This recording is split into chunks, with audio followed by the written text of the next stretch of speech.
Top 8 Dax Kapamilya Hunk Actors in 2025. Nagpasiklaban sa bahay ni Inang Gandara Vice. Sino-sino sila? Alamin natin sa ating video.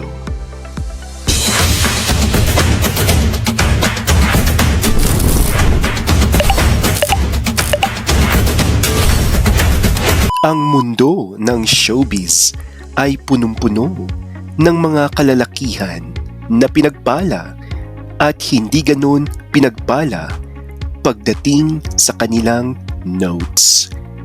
Ilan sa kanila ang talaga nga namang biniyayaan ng dakilang notes na pwede nilang ipangkiyosok sa makakating lagusan ng mga pasosyal na matrona at faklushi sa Starbucks. Handa ka na bang mawindang sa ating listahan? Tara, simulan na natin now na.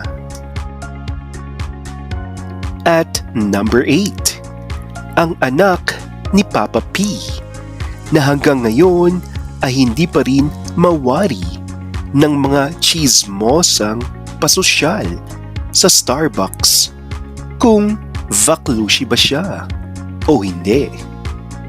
Pero wala na tayong paki dyan, mga ka-Starbuzzers. Importante, masaya siya sa kanyang buhay at walang inaapakang tao. Pero syempre, ating busisiin ang kanyang anak na si Inigo Pascual. Mukhang dakila itong anak ni Papa P, kaya siya ang ating number 8. At number 7, ang 6 feet 1 inches Batanggenyo na si Janjo Marudo. Ang ex ni Bea Alonzo ay isa sa mga matatangkad sa showbiz at kung titignang maigi ang postura ng katawan ay masasabi nating may kadakilaan din ang notes nitong si Zanjo. Mukhang long pero hindi ganon kataba ang notes ni Zanjo. Pero pasok na pasok pa din siya at number 7. Dumako naman tayo sa numero 6, RK Bagatsing. Pamilyar ba ang kanyang family name? Does it ring a bell? Kung yes, ang iyong sagot ay tama ka dyan, ka-Star Buzzer. Siya lang naman ang anak ng original 90s adult artist na si Raymond Bagatsing. May pinagpanahan itong si RK, kaya sinama ko siya sa ating listahan. At number 5, ang Filipino-Spanish mula Cebu City. Standing at 5 feet 8 inches, Enrique Hill. Merong isang larawan itong si Enrique na nagpatuluwayla sa ating mga kapatid sa komunidad. Hindi kasi pwedeng ilagay dito sa tube view at baka maboljak tayo ni Mamang. Pero sa larawang iyon ay masasabi mo na super dakila itong si Enrique. Makikita nyo ang larawang iyon sa Google. Kaya ano pang hinihintay nyo?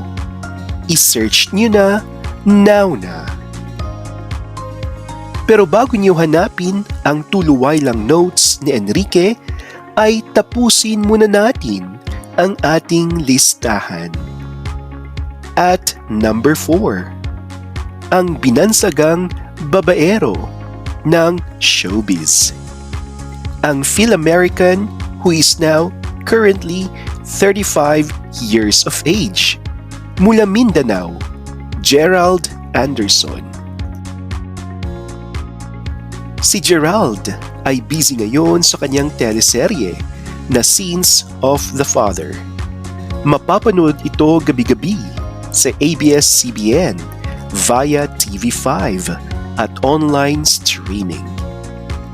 Pang-apat si Gerald dahil aminin man natin o hindi, isa talaga siya sa may ipagmamalaking notes kaya pinag-aagawan siya ng mga babae sa ABS-CBN.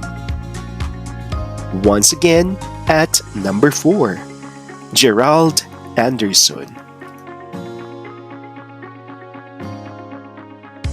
Sa ikatlong pwesto ay ang basketball heartthrob mula Davao City, Lance Nazario Carr.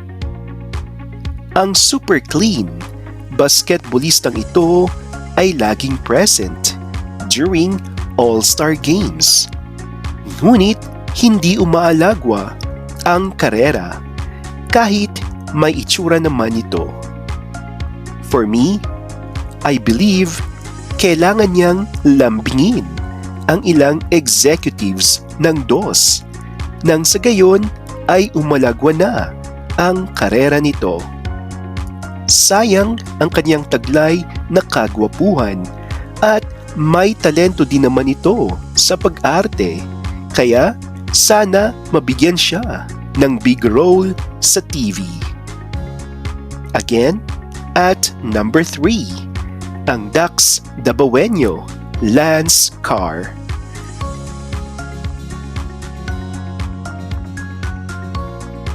And claiming the second highest spot ay ang asawa ng ating Mamang Gandara Park na gustong ahasin ni Mamshi Roque.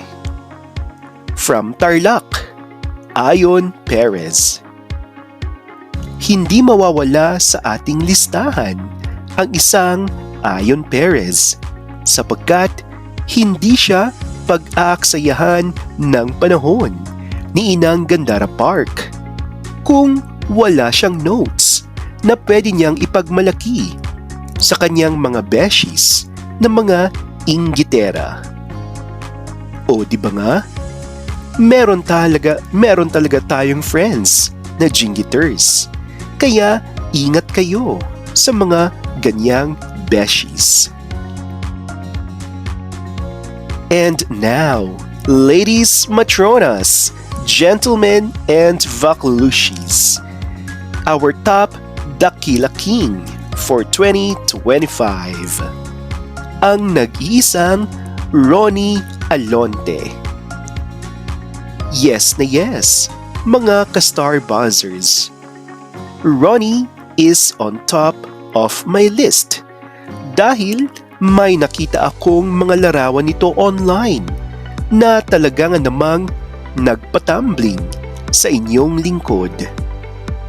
Going strong ang relasyon nito kay Loisa Andalio at mukhang ayaw bitawan ito ni Loisa dahil malamang sa malamang ay nai-enjoy niya ang samahan nila ng aktor. Yan po, mga ka-Star Buzzers, ang ating top 8 Dax Kapamilya hunk actors na pinag-aagawan hindi lang ng mga kababaihan kundi pati ang mga matrona at vaklushis na laging tambay sa Starbucks. Agree ba kayo sa ating listahan? Oo o hindi? At bakit? I-comment mo na yan below and thanks for watching. Have a good one.